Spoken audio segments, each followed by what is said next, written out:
All right, welcome to today's webinar. We see many of you are still entering the room. We're just going to give it a few more seconds and then we will get started with today's broadcast. We appreciate you joining us today.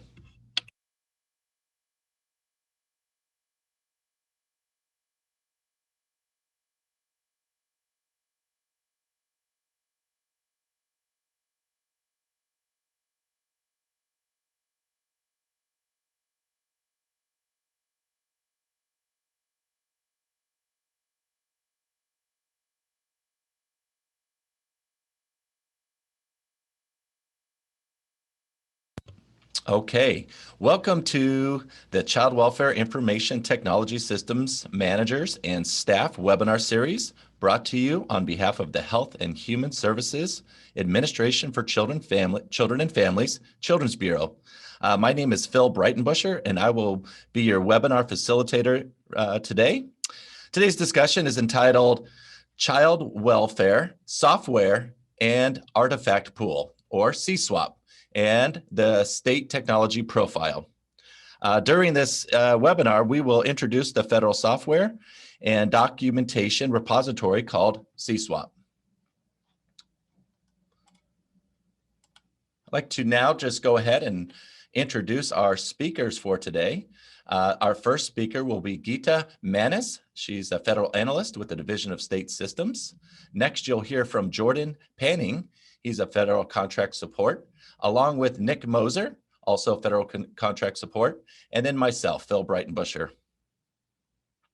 We really encourage active participation in today's webinar, and you can do this in several different ways. One, we'll just encourage questions throughout the webinar. And you can do this in a few different ways. The first way is to use the Q&A function, which is at the top of your screen or the bottom, wherever you see that Zoom ribbon. Click on the Q&A button there and submit your question. And we have a team of folks here that are ready to respond to those questions.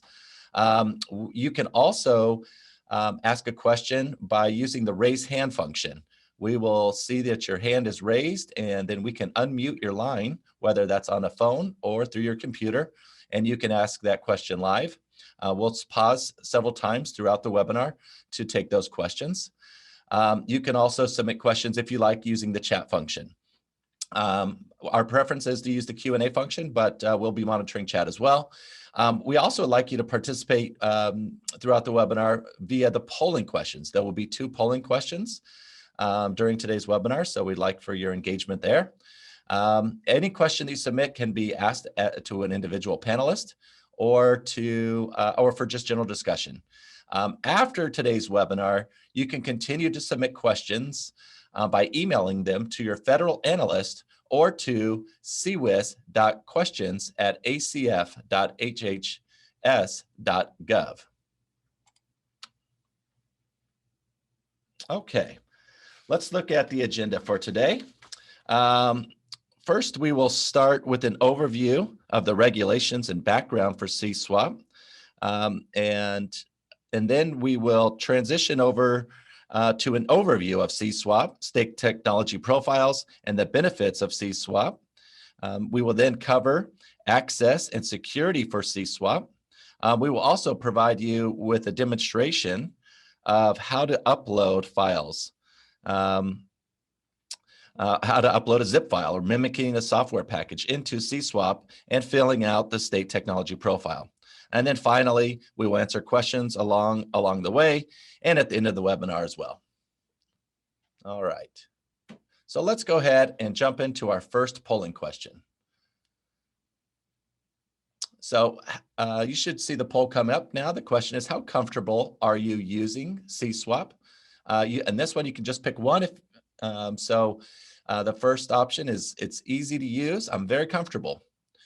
Second option is it's confusing. And third, what is CSWAP? Or I've never tried it. We'll give you just a second to respond to this. And then we'll go ahead and close out the polling question once you've had a chance to respond.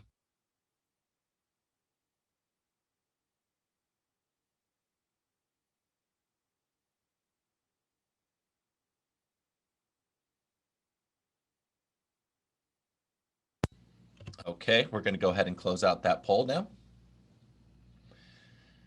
All right.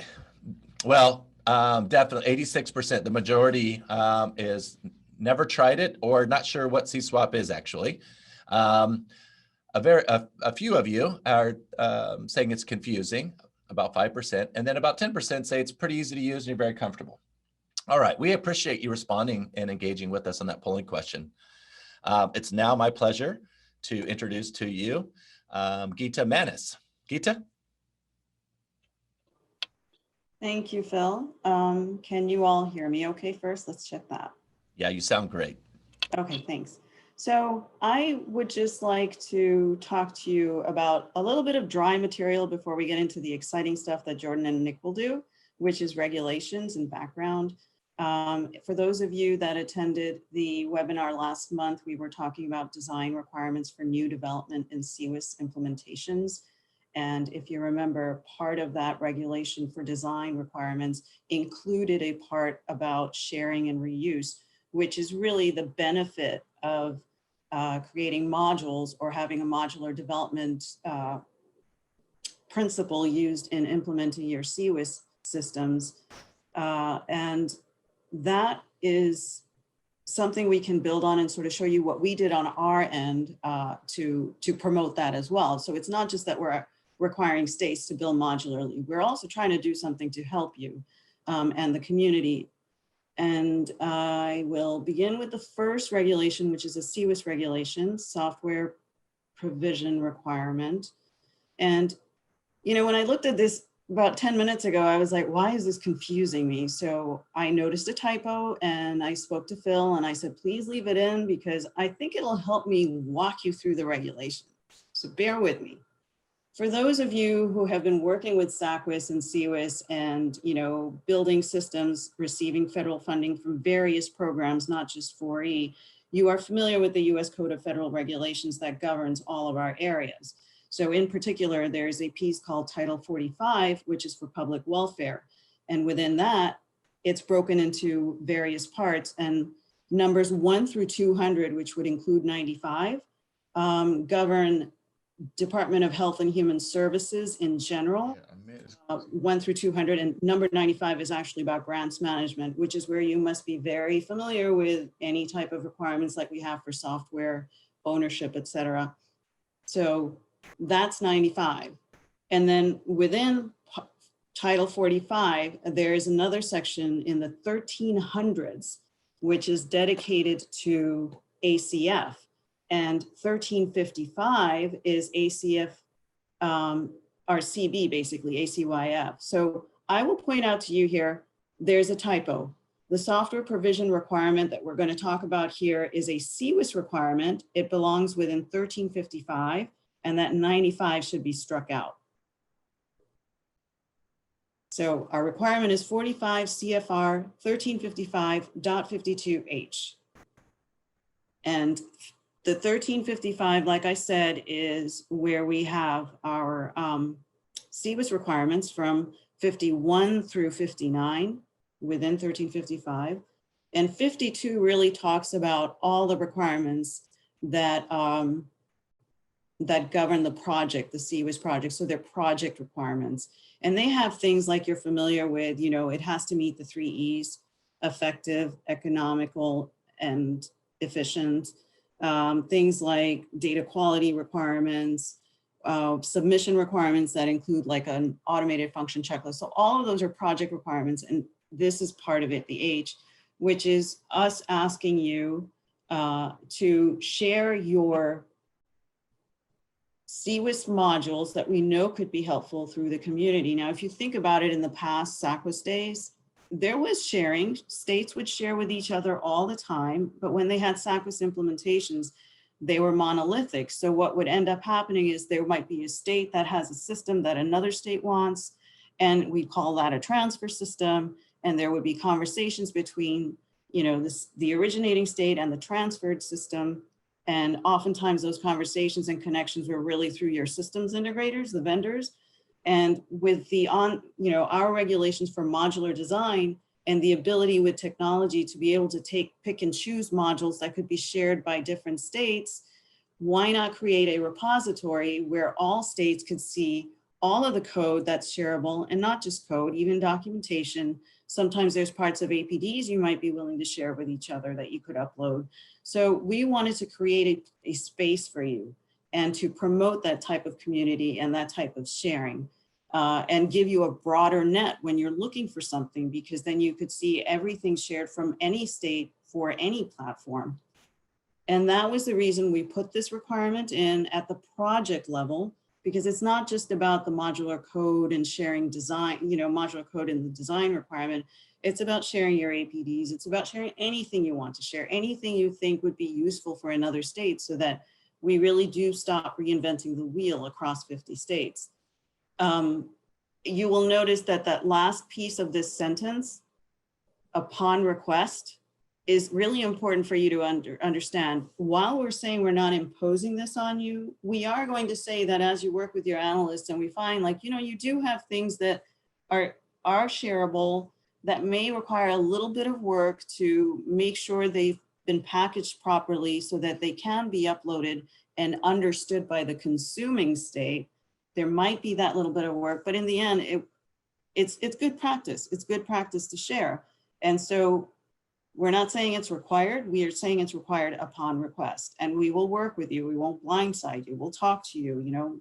Oftentimes so far we're seeing states are saying, yeah, when we're ready, when our function is ready, we're ready to share it. We want to share it. So far I have not seen any angst, but please let us know if there are challenges you're facing, and if you find that this, even with the upon request, has been a little too much for you.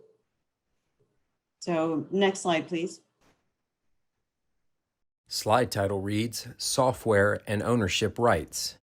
And this slide and the next one are really one rule or one regulation, and nothing new here. This has been around from past CCWIS even days, because if you again look at the regulation, it's in the Public Welfare Title 45 section, but this time it's 95. And 95 belongs within 1 and 200, which are general requirements for Health and Human Service programs in general, the Department of Health and Human Services. And 95 is actually on grants management. So one of them is, of course, if we are going to be partners in funding your implementation, then we require you as a state own the software, you own the code, and all the artifacts associated with the project.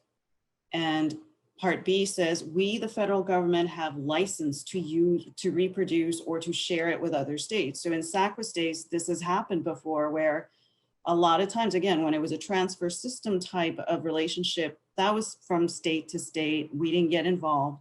But I remember a couple of examples where a state asked for the code from state A, asked from state B for whatever reason wasn't responding fast enough. State A contacted us. We kind of encourage state B or state A to talk, or state B to talk and send the code. And that's how we got involved. But we have that authority to nudge you if there's any challenges in the communication. The next slide is part of that same regulation, Part C, and it's a little caveat because of proprietary software. There's a little bit of difference here because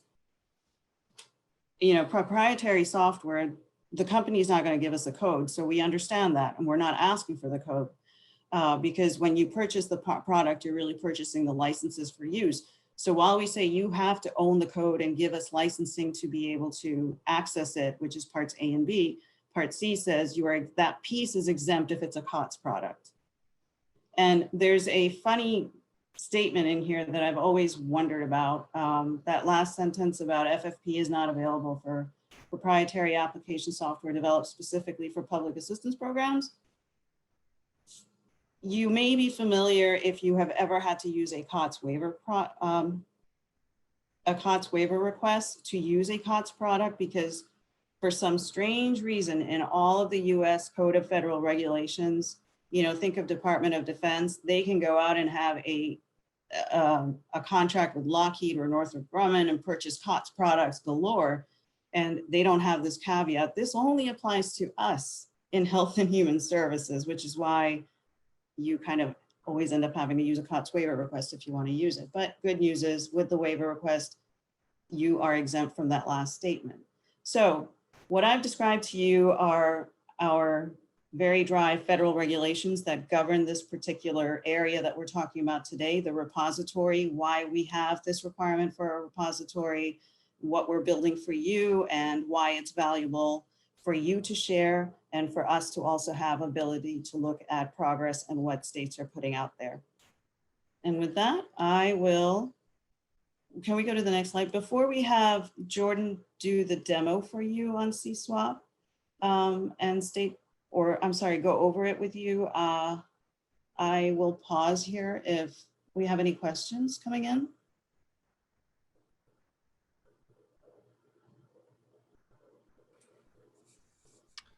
Hi, Geeta. It doesn't look like we have any questions yet in the Q&A function or any hands raised at this time, but it's a good time to, again, encourage questions. If there are any, you may submit those through the Q&A function, which should be located at the top of your screen in that ribbon there, or you can also use the raise hand function and we will unmute your line. Thank you. Okay, thank you. And I will turn it over to Jordan. Okay, thank you, Geeta. This is Jordan Panning, and I'm going to speak with you all today about the CSWAP site and the new state technology profile. Next slide, please. Okay, CSWAP overview. The CSWAP site is built on an online Microsoft SharePoint site. It was established early on in the CCWIS lifecycle to be the federal repository for CCWIS software, as Geeta described in the regulation portion. Membership of the site is strictly limited to 4E agency staff and Children's Bureau employees, so no vendor staff are allowed on the CSWAP site. It is used to share many types of project materials. So software packages are the primary item that the CSWAP site is intended to be there to be able to share. That means both the code and any of the documentation that goes along with that code go in that package. However, the site is also designed to allow for the sharing of other materials such as project documents, APDs, data quality plans, data dictionaries, and any other project documentation like that. So any and all of those are valid to share on the site. When sharing software packages specifically, we have a helpful technical assistance document that is available for download when you're on the CSWAP site. It's on the home page. I'll refer to that document a few times during the presentation, and you'll be able to see where it is when it goes through the demo portion.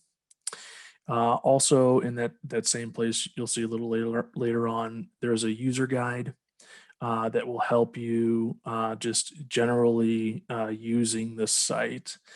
We recommend that you take a look at both of those materials before sharing on the site itself, because they just provide useful information about using the site, such as naming conventions, that sort of thing, when you're uploading. Next slide, please. So we're going to talk about some frequently asked questions about sharing software. We do get some questions. A lot of them are generally around, the same type of information when sharing. And generally, it's variations on what all do I need to put in there when I share. I'll go through a few answers about that information, but just in general, a good answer to that is, what would you find useful if you were going to take a look at that package and see if it's something that you might want to use in your system, right? So anything like a README file or an overall description of the architecture of the function and where it fits in the system, that kind of information, that's what should be included in that package. And that technical assistance document that I mentioned earlier has that type of information in it. But so the first question you see here in various forms we get is how much to include in the package when sharing. Answer here is, it should be the software that's been built with federal financial participation, or FFP. It's not a place where you should be sharing and uploading proprietary software that has been purchased from vendors. And we'll go over some scenarios about what to share, what not to share a little bit later in the presentation. We understand that there's a lot of folks that are using proprietary products, as a portion of their system, or as a platform, and you may have questions about dependencies or that type of information when you want to share. And as Geeta mentioned, we'll have that conversation with you when you're ready to upload something about what should go in there. Generally speaking, dependencies like that should be documented and included in that software package. But just because there's some dependencies like that doesn't mean you can't or shouldn't share something. The packages don't have to be plug and play when you share, right? So that's just something to keep in mind. When you're ready, feel free to reach out to your federal analyst about, what all should be included in there. The next question, a little bit different, is for configuration and add-ons built with FFP.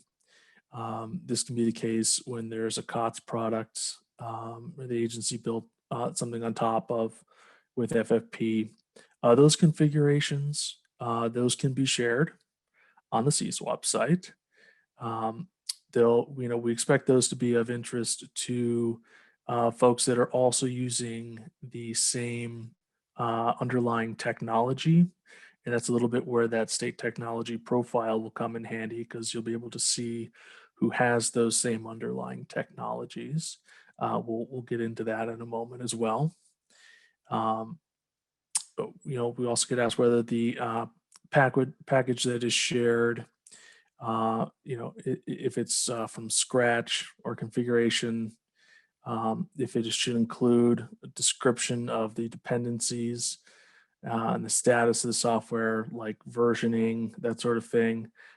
Yes, that it should include that information, as I mentioned a moment ago. And then the last question item that's on there on the slide, what should say is provide when uploading the software. Good answer to that one is that document that I had mentioned a moment ago is the technical assistance document that's on the CSWAP site. That'll have that kind of information in there. So when you're ready to go, you have all those materials together, you put that in a zip file for the final upload to the CSWAP site, and then that's what goes in as the software package.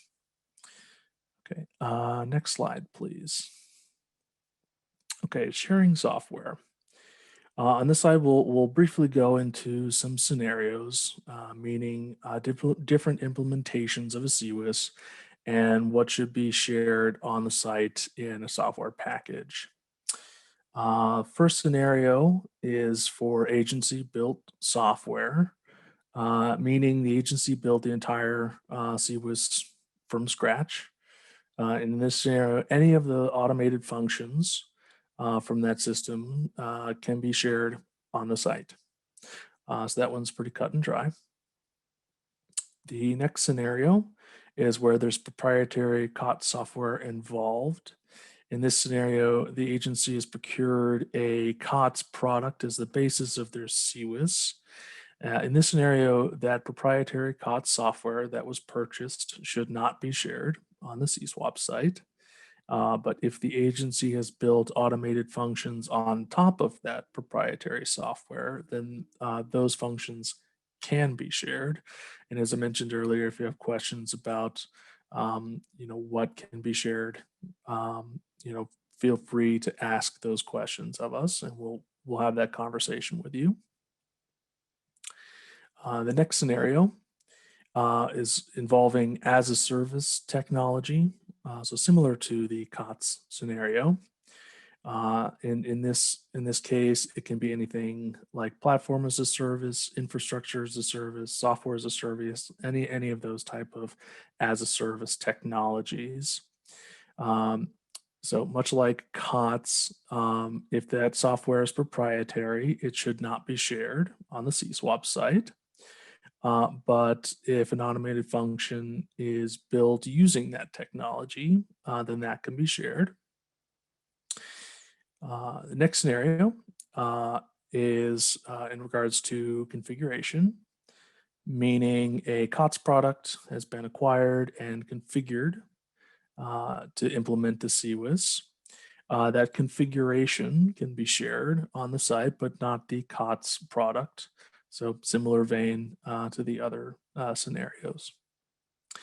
And in the final scenario we have here, it involves a transfer. In the CCWIS world, that generally meant transfer of an entire system. In CWIS, that can mean, of course, the entire system again, or it could mean, transfer of selected functions, such as ones you pull down from the CSWAP site. In either case, the receiving agency, can make modifications to that transfer system to meet their needs. And supposing that the transfer was built with FFP and doesn't contain proprietary software, then that can be shared on the CSWAP site. Next slide, please. The state technology profile. Okay, so as we discussed briefly in this presentation thus far, state technology profile will have information about technologies that states are using. So we'll dig into it a little bit now. First off, we'll discuss the benefits. It's a listing of some high-level information about the state projects. It's available to all of the CSWAP users. You'll be able to see the information from any of these states that have provided that in their profile. We believe it will facilitate collaboration and partnerships by identifying communities using the same underlying technologies. Agencies that use the same technology, we believe will naturally be able to speak the same language and perhaps be easier to reuse that software if it's using that same technology. And we understand that there may be communities such as that already exist. We hope that this tool will help grow those communities across the nation. The profile itself has sortable and filterable lists that will help identify ideal partners within these communities or software packages that may be useful to the agency when building or modifying their CWIS. Even if you don't intend to reuse a function that's on there, it may still be useful to review what other agencies have done with their automated functions, just to see how they tackled certain issues that you might have questions or ideas about for your own automated functions. Access to this profile, like the rest of the CSWAP site, is limited to state staff, as we mentioned earlier.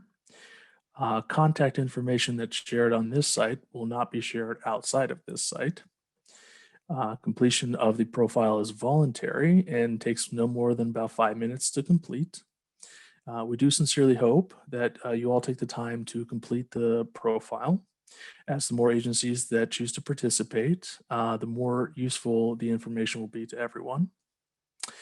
As always, feedback on the profile as well as the rest of the CSWAP site is welcome. Please feel free to send feedback to the email listed on the slide, which is cswap.notifications@acf.hhs.gov with subject line CSWAP feedback. We've improved the site based on previous feedback that we've received, and we plan to continue that, update it based on any new feedback that we receive. So that feedback is helpful. Please feel free to share it with us. Next slide, please.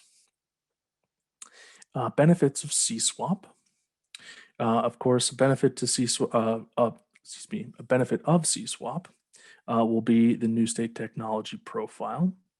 Even if this profile is simply used as contact lists for other agencies, we think that will be a huge benefit. We receive a lot of requests about such information from other states and about the technologies that they use. So we hope this will be a one-stop shop for that type of information and probably save you some time as well. We believe it'll be a good resource for states to learn from each other, find inspirations or ideas on how to solve similar problems. It may be useful in helping to identify those communities beyond what technology is used, such as how other states administer their child welfare programs in their states. Last on here is the potential to reuse automated functions, which is indeed the purpose of the CSWAP site in general. We hope that the work that has been done by other agencies to implement their own CWISs may be useful to you when implementing or enhancing your own CWIS. We hope that this site will be of continuing use to you, not just a one-stop shop for uploading software to meet the requirements that Geeta was talking about earlier. As I mentioned before, please feel free to share feedback with us about using the site, or if you have any ideas about making the site more useful to you as you get in there and start using it. Next slide, please. That concludes my portion. I believe we will stop here for a moment to answer any questions that may come in before I turn it over to Nick Moser, who will be doing a little bit of a demo and provide some more information about access and security. All right, Jordan or Geeta, there's just one question that just has come in through the Q&A function, which says, how many states are using CSWAP now? I'll ask Nick or Jordan to answer that. I am not quite sure. I don't think it's a lot yet. I know there's something from Ohio. This is Nick. I'd be happy to take that question. I believe we have right now some 15 and 20 states who have access to CSWAP at this time. So we encourage folks to submit applications, which we'll talk about soon, to get in. It's a very easy process. And we again hope to just see an increase in that number. I think on the state technology profile, it's newer. We're of course discussing it today, and I think we have 2 entries so far in that. So folks, this is Nick Moser. I'm now going to transition a little bit and discuss some of the housekeeping of CSWAP access and security. And we're going to do a screen share, so please bear with me. Nick? Yes. I'm sorry, before you continue, if everybody else who's not presenting can put their phones on mute because we're hearing a little disturbance. Thanks. So I gather I just need a driver's license? Okay. Can folks see my screen? Yes. Great. Thank you. Okay. So now I'm going to transition to talk a little bit about how to get access to this amazing CSWAP site. First, to get access, Title IV agency merit service staff must submit an application found on our website to the Division of State Systems CSWAP notifications mailbox, which is c-swap.notifications@acf.hhs.gov, and copy their federal analyst. The applications are vetted by Division of State Systems staff. CSWAP requires a Microsoft Preferred Network account. Our CSWAP administrator will work with you to either confirm that you have a Microsoft Preferred Network account or explain the steps to create one. Slide title reads Security. CSWAP is a closed site and it's password protected. You will have write access to the agency upload library, which I will show you momentarily, and the state technology profile. which means that you'll be able to upload documents and software into the agency upload library and edit the state technology profile, but you will have read-only access to all other libraries in the site. The read-only access security does allow you the ability to download copies of all documents and software, but we wish to preserve the versions of the software within the CSWAP site.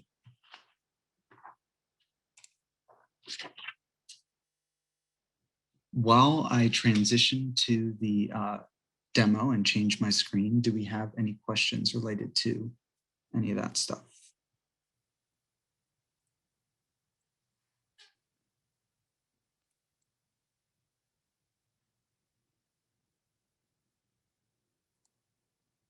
I see a few questions in the queue, and I think what I'm going to do, we have one of our technical experts coming a little bit later who can answer some of those questions. So I'm going to hold off on those until the end of the demonstration. Now, can folks see my screen okay? I just want to double check. Yeah, we can see it, Nick. Thank you.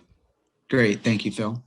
Okay, so before you, you will see the CSWAP site. And you'll notice once you navigate to the home page, a disclaimer will pop up. And the disclaimer mirrors much of what Geeta mentioned earlier regarding the regulations and parameters of CSWAP. And in order to access the site, you need to read through the content, navigate to the bottom. I'm going to scroll to the bottom now and select I accept. Now, in terms of an orientation on this site, along the left side, you will see a menu bar. This is sometimes referred to as a quick launch, and it has the various libraries that may be of use to you. Agency Upload Library is where you'll be able to upload software packages, documentation, anything that you like. We have some specialized libraries such as APDs and data quality plans, data sharing agreements, project documentation, software where you can download software packages, and then the state technology profile. In the center of the screen, you'll see there are a few options for you. One, Jordan mentioned this earlier in the presentation. He discussed the user guide for the CSWAP site. So you can click on that to learn how to use this. And then we also have a one-pager that provides information about the documentation or artifacts to include when sharing. So we highly encourage you to take a look at that as well as you're putting together your software package. Now I'm going to transition to uploading. So I'm going to navigate to the agency upload library. And what I'm going to model for you, forgive me, I thought I'd delete this. My apologies. What I'm going to model for you, I'm going to take a mock software package and I will upload it into the agency upload library so that you can see what it entails. First, towards the top of the screen, there's a little bit of information about the agency upload library just to kind of provide some context to you. Next, I'm going to navigate to the upload button. I'll select browse and look for the specific software package. I have it queued up here. Mock software package for CSWAP webinar.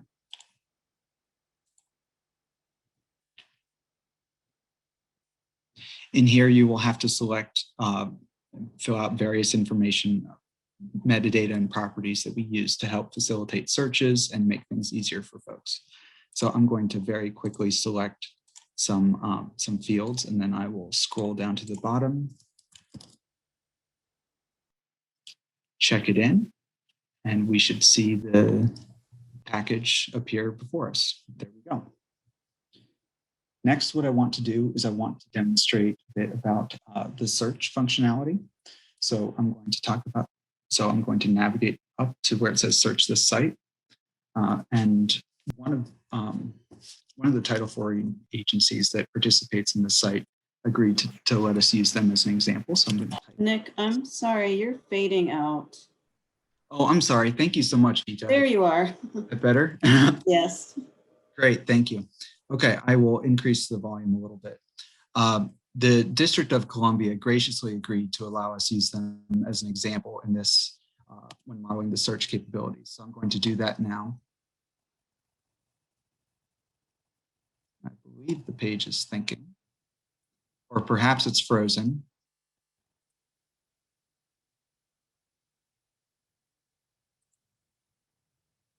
Bear with me with these technical difficulties. If this does not pan out, I do have screenshots available for our use if needed.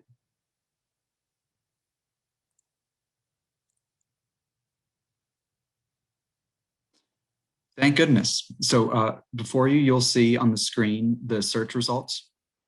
You'll see that the District of Columbia has uploaded a data sharing agreement with education. We also see the DC Family First portal source code. So that can give you a feel for the search. Of course, it pulls information from throughout the site. Now I'm going to navigate back and I want to show you how to browse for content because that could be useful as well. You may not know what to search for. So we will navigate to the software library on the left side of the screen. Then before you, you'll see a few different software packages that have been uploaded already by members of the CSWAP site. Now, let's say that you wish to download something such as the DC Family First portal source code. You'll click on the 3 dots or ellipses, and once more for more actions, and then you'll see an option to download or to copy. Both of those will work. I'm going to select download, and you'll be able to download a copy of whatever was uploaded onto the CSWAP site to your environment. What we remind you to do is to closely take a look at it, keep it in a test environment, and ensure that it is something that works for you before you consider plugging it into your system. I'm going to click the X button here. Last, but certainly not least, what we're really excited about is the state technology profile. I'm going to navigate to that at this point.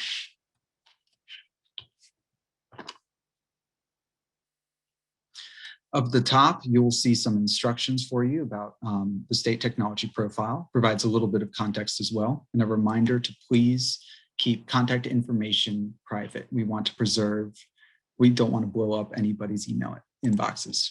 I'm going to scroll down a bit and you can see some of the states that have filled out the state technology profile so far, and some of the fields as well.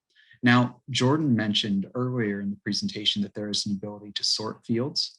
You can do so, for instance, say you want to sort by the service model type. It functions in a very similar dynamic to an Excel spreadsheet. So you can click on the drop-down arrow and select any of the options listed before you so that you can really hone in on what it is you're looking for. Now, in order to make an entry into the state technology profile, select new item. And from here, you will follow the instructions provided for you. There's field level descriptions of what needs to go in various fields. And then you'll ultimately click save. I'm going to click cancel at this point. If you need to edit your profile, something changes, you wish to change the wording somehow, you can do so by navigating to your own profile, selecting more options, and edit item. So we hope this demonstration was helpful to you. Please let us know if you have any questions or feedback about the site, and we look forward to hearing about successes with using this tool. I'm now going to switch over to the presentation. Nick, before you do, sorry. Yes, okay. Go back to that page and then just slowly scroll to the right so folks can see the fields of information we'll be collecting, or they can put up there to share. Thank you, Geeta. That was a great idea.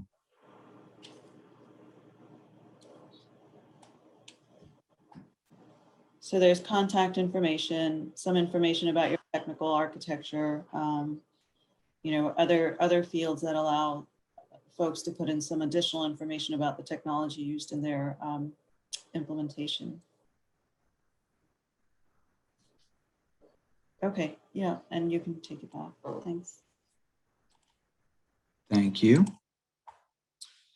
Okay, so let me just navigate down to where we were before. Can you see my screen?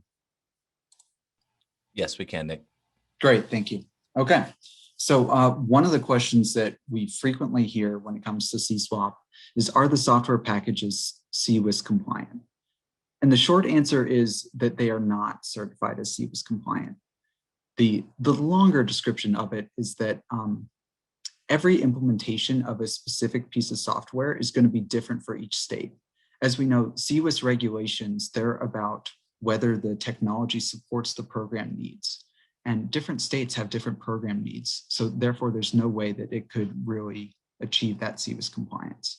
We, within the Division of State Systems, we're not reviewing the software packages on CSWAP for CWIS compliance. However, that doesn't mean that the software that's available within CSWAP won't be of use to you.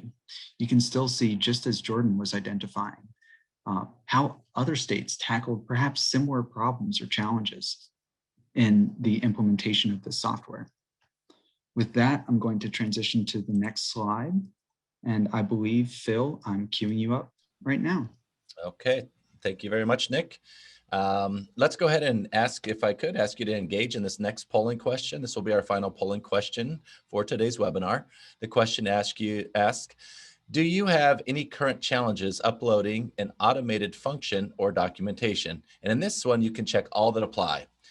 We do not have any current challenges, and we will upload an automated function or documentation upon request. We don't believe we have an automated function or documentation that is ready to upload. We are not sure what to upload. We don't have resources to assemble an upload. We have the resources to upload an automated function or documentation, but it is a lower priority item for us. We currently share automated functions and documentation with other Title IV agencies and other forums. Okay, so go ahead and check all that apply. Also, if you'd like to leave us further information or additional details, you can do that using either the comments function, or you can type those in the question and answer functionality as well. If you have other details or questions that you don't feel comfortable sharing publicly, you can share those using the anonymous function, or you can also reach out to your federal analyst privately to give some feedback. All right, we're going to give you just a few more seconds to go ahead and respond to this polling question, and then we'll take a look at how you responded.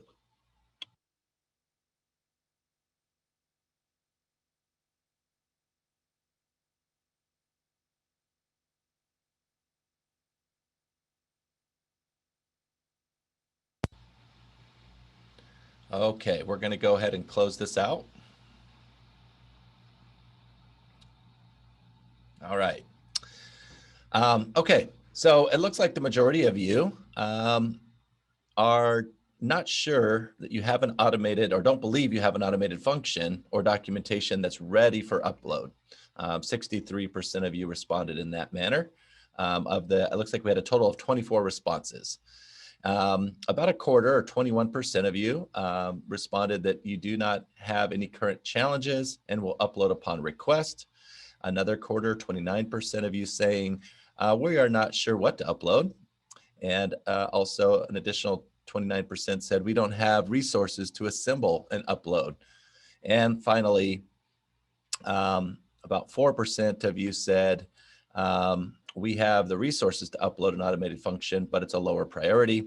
And nobody responded that we currently share in other forums. Okay, well, thank you very much for that. Phil, before you go on, I just have a couple of points to make here. First, I want to make sure everybody understands that while we say if we request it, it's required, it's not preventing you from going ahead and uploading when you feel you have something that could be shared. So it's not until it is required that you use CSWAP. You can use it at any time.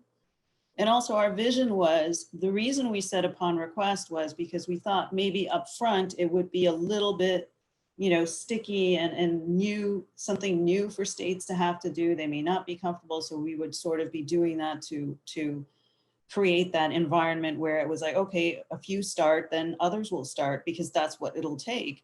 But the vision was that eventually, we wouldn't even have to ask. You would all be just loading all kinds of information and modules that could be shared. And finally, that last box, I see that it says we currently share automated functions and documentation with other Title IV agencies and other forms. While nobody's responded to that, I just want you to know there are states that do that, and that's perfectly fine. I think there is a forum that you all participate in, talking, amongst each other about CWIS in general. And during that time, you may be actually sharing documentation or maybe even code, and that's fine. So whatever you're doing to share is great. This is just another method. And the reason we're putting a little bit force on it is because we want it to begin. But again, we do understand that it may be a lower priority. I'm sorry.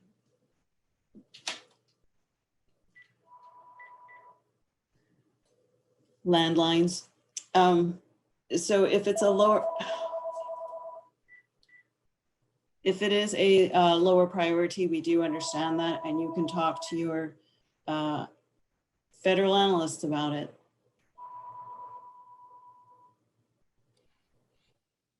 Okay, thank you, Geeta, for those comments. And actually, that does kind of conclude our formal presentation for today. We'll move to the next slide.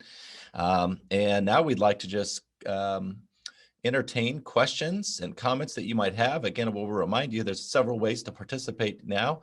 First is just go ahead and submit your questions in the Q&A function. And we see there are a couple questions that we'll address. You can also use the raise hand function. You should find that in the participants function towards the bottom of your screen, and then you can use, you should be able to click on raise hand if you click on that window, and that will notify us that you're ready to ask a question. We will privately chat you first to make sure you're ready for your line to be unmuted before we call on you. And if you're joining us by phone, we see several folks have joined us by phone. You may also unmute your line or raise your hand, excuse me, by hitting *9. And then that will notify us that you would like to answer a question live. All right, I believe, Nick, there are a couple questions that you are going to take first. You got it. Thank you, Phil. So the first question in the queue, is there any technology recommendation for child welfare projects? And as Terry Watt, our former division director, used to say, we don't endorse soda over pop. We don't endorse any particular technology of any kind. We're supportive of any and all. The next question that I see in the queue, are software upload packages being reviewed for malware, etc., before being published? Could you speak to any safeguards? So this is a great question. And right now, we do not have a system in place for reviewing software packages for malware. It's a very trust-oriented system that we have in terms of our CSWAP users and membership.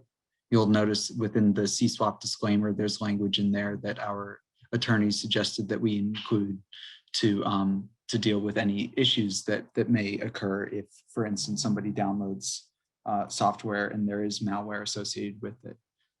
It's something that we will certainly take back and look at within our team. We appreciate that question to consider whether we should change our processes somehow. So thank you. And that's all I see in the queue at this time. Does anybody have anything that they would like to add about any of those questions?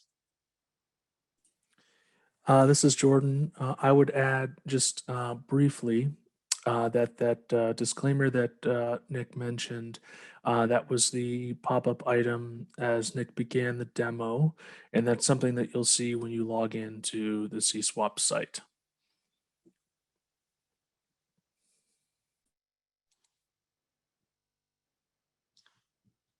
Thank you, Jordan. The next question that I see in the queue is from is asking about SharePoint Online. Are we using SharePoint Online?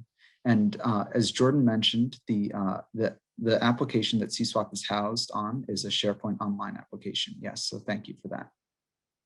And then there's clarity, and then there's a more of a comment, which is next, which is that the Microsoft 365 virus detection engine runs asynchronously, independent from file uploads within SharePoint Online. So it sounds like that may address a bit of the question that was asked earlier regarding safeguards. So thank you for that comment.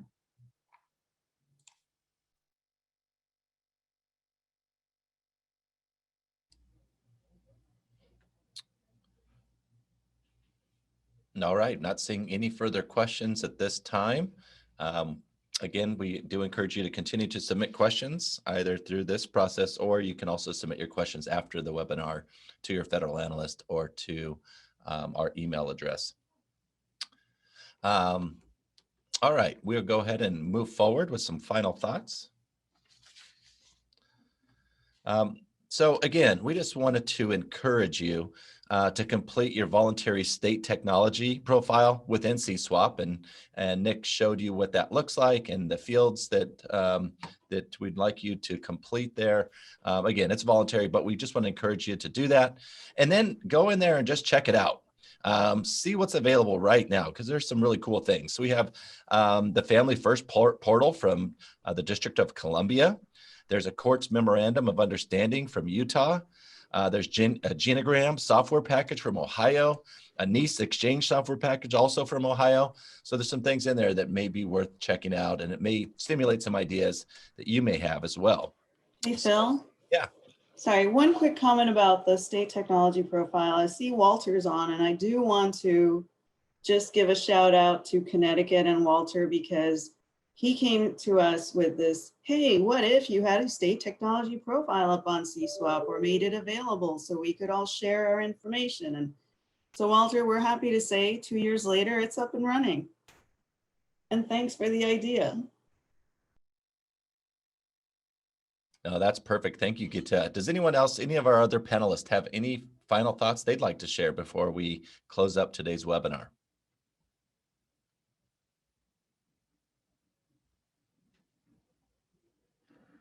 Okay, in that case, we'll go ahead and wrap up by just, again, thanking all of you for attending today. We appreciate your participation in today's webinar. I want to thank all of our panelists again, Gita, Jordan, and Nick. Thank you so much for your presentation. Again, we just want to encourage you to contact your assigned analyst if you have any suggestions, feedback, or questions or issues at all that we can support you with.